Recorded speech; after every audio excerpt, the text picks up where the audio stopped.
Hello, my name is Elena Gonzalez. Today I'm going to be speaking about the Electoral College and why it's important that we still try to keep it with as a voting system. So the Electoral College is a big aspect of the American voting system. It is linked with our voting. We vote for we vote for a president. The elector votes for the American people through the state they're representing.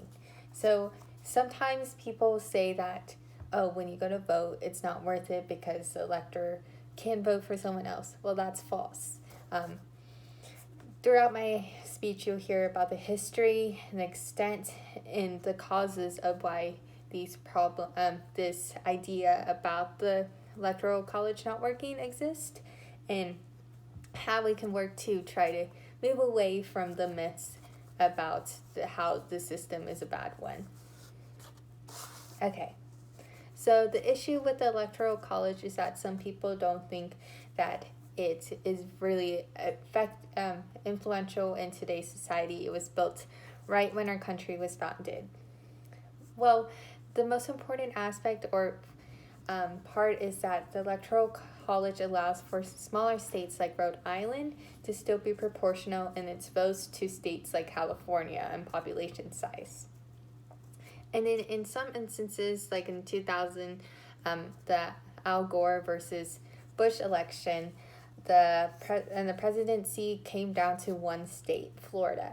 So instead of having to recount all the 101 million national votes that would have had been cast as a popular vote, the U.S. only had to find the one state that became a swing state and count those individual votes, making this process with a smaller margin a lot easier to deal with and a lot better to have as a reference, especially in 2016 when the election was pretty close as well. And then another issue is that the Electoral College makes sure to address that larger cities don't have more votes than the smaller cities. So Houston is pretty proportional to cities like Seguin, and it doesn't have too much influence. It allows for candidates to still have focus their voting and their outreach into some rural areas as well.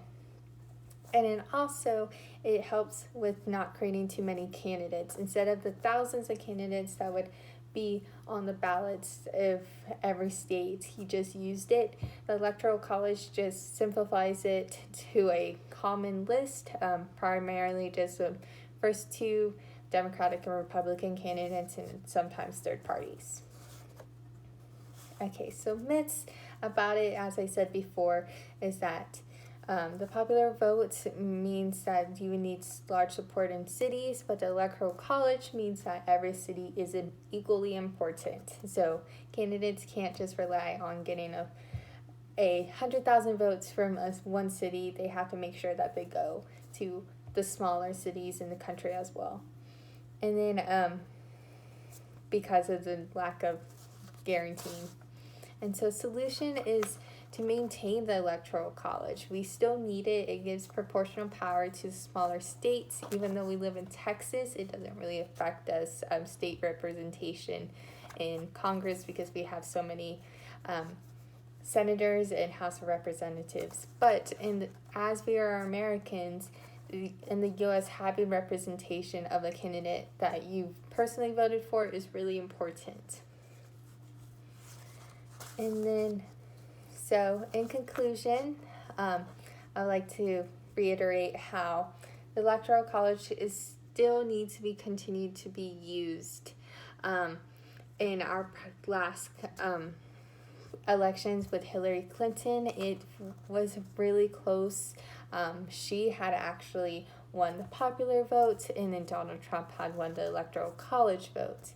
But during that process, we still maintain the same electoral system and voting system that we've had since the foundation of our country, and it showed that while the popular vote did outweigh the electoral college vote, it the representation from the people we voted to represent us still worked as a system as is it was intended to do so.